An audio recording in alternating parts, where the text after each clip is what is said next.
From giving us super hits like the Harry Potter series to the absolute dumpster fire that was Justice League, the Warner Brothers have had a pretty rocky go. They used to be the best, and it's no surprise why.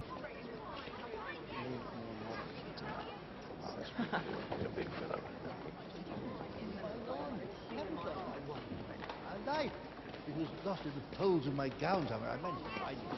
They gave us some amazing movies. Think about The Exorcist. The best thing about it is that it's still scary, even after all these years. And it's not because of jump scares or other tired horror movie tricks. No. No. The devil is here. Inside that boy. The Takana know it. They came to drive the devil from him and they almost killed him. Instead, the viewer has to sit through 2 hours and 12 minutes of pure terror. This is the classic example of the company's genius. They took a chance and it paid off. It's paying off even to this day. Another great example is the Lord of the Rings series. I mean, it's nerdvana. Thinking about it objectively, long movies based on really complicated books don't sound like the best idea. Not this time. This time you must stay, Gimli. Have you learned nothing of the stubbornness of dwarves? But the brothers took a chance and it paid off. Once again, the series is well known because of how it builds a world, keeps characters consistent, and tells one of the most iconic stories ever. Several other works of fantasy literature were influenced by what Tolkien wrote. This makes sense, given how well developed his world and characters are, even though they followed the usual black and white plot structure. If you think about it, it paved the way for series and movies like the Game of Thrones. But I can't talk about the company's success without talking about this movie series, the Harry Potter franchise. It seems, despite your exhaustive defensive strategies, you still have a bit of a security problem, Headmaster. It's only natural to want to get away from this busy, stressful, and possibly dangerous world from time to time. The likable characters in the movies help people feel like they were part of something bigger than their lives. Fans were happy to see how the students and teachers at Hogwarts grew into interesting, funny, and smart people. We could relate to and connect with the characters because we saw them make long-lasting connections on and off the screen. As a result of being able to relate to the main characters, viewers were able to understand their struggles as they came of age.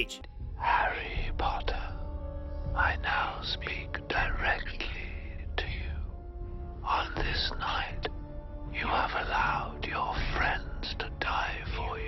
Outside of their epic battle with Voldemort, some of the most memorable things that happened to Hermione, Ron, and Harry are things that every teen or adult can relate to. Relationship dynamics like friendship, rivalry, teenage crushes, and breakups give the characters depth and still draw us into the story. This was Warner Brothers at their peak. But now, things aren't all rainbows and sunshine. The entertainment company has been having a lot of problems. Very recently, word got out that the company was thinking about making fewer movies so they could focus on DC, Lego, and Harry Potter projects. It looks like they've entered an era where a movie that makes less than $1 billion worldwide at the box office is considered a failure. If the production company did this, they'd be following in the steps of the other big names in the industry. Think Paramount, Disney, and Sony, but don't worry about it yet because it hasn't been confirmed. I mean, they could take the Searchlight route and just start making more interesting content. Anyway, in the past few years, each of these studios has drastically cut back on the number of movies they make. Instead, they put their money behind a small number of big hits. Only Universal, which works with other production companies, has been able to keep its film schedule diverse and not too focused on franchises. Still, even they've had to make sure that every summer there are at least a couple of sequels and a few good R-rated comedies. So what can they do about it? Maybe Warner Brothers can adopt Disney's model. It'd require a whole truckload of money though. Focus on one good movie or franchise. Anyway, it still doesn't explain what the big problem is. Again, I can help with that. The biggest problem for the studio is they produce underwhelming movies. In my experience, they've always been a studio that puts a lot of value on their relationships with movie makers. Sounds pretty smart, right? That's because it is. In recent years, Hollywood's A-listers have come and gone, but it's still the directors who make a difference. So you can't think that Warner Brothers won't want to keep some of those connections going in the future. Think about the amazing talents of Christopher Nolan and Zack Snyder. So of course, these movies movies have to be huge and expensive, and they've got to make a big impact on the box office. Wow, that's a lot of pressure. This is why today's blockbuster movies focus on safe bets and try to appeal to as many people as possible instead of coming up with new stories. Some of these brands are being run by interesting directors, which has led to some good and even great movies. Just look at what Rupert Wyatt and Matt Reeves have done with Planet of the Apes, for instance. On the other hand, most of them are pretty underwhelming. Isn't that super sad? Don't worry, guys. There's a silver lining in their playbooks. Even though studios have cut back, there have been more movies in UK theaters in the last few years than ever before. Since major studios are making fewer movies overall, there have been more movies coming out in theaters. One problem is that many independent films only play on a few screens or have a short run in theaters before they're available on video on demand. Some skip the press and the hoopla and go right to streaming. Disney, Paramount, Warner Brothers, and other studios are making fewer movies, but that doesn't mean there are fewer movies in general. So, as the big companies are making fewer, bigger movies, it gives smaller companies a lot of opportunities. Lionsgate is a great example. Check out their Saw franchise if you don't believe me. It was not bought by a studio, and the risks it took on its projects paid off very well. People might say that it has moved away from its horror roots, but on the other hand, it took a huge risk with The Hunger Games and won, making it the most promising candidate for a new major studio right now. Now that the big studios are making fewer movies, smaller studios like Lionsgate, Entertainment One, Focus Features, and A24 have a great chance to fill the gap. It's an uprising, guys. Okay, let me give you an example. Eddie the Eagle was released by Lionsgate in the UK only a few days after Batman vs. Superman: Dawn of Justice. In the US, it was quietly backed by Fox. It was thought that the movie wouldn't be able to compete with Warner Brothers and Snyder's big piles of money. Still, Lionsgate did a good job marketing and positioning the movie, and it was able to find its place. It has been a big hit in the United Kingdom, where it is making more money than Universal's expensive Snow White and the Huntsman prequel. Independent studios have always counted on awards season to get people interested in their work. Not too long ago, indie or foreign films were often shown at the same time as big hits. It's their time to shine once again. It still has problems though. There is still work to be done, but using VOD releases in creative ways has helped make up for this. The idea that a movie's 3-day run in theaters can be used to promote its home release is becoming more and more common. But the truth is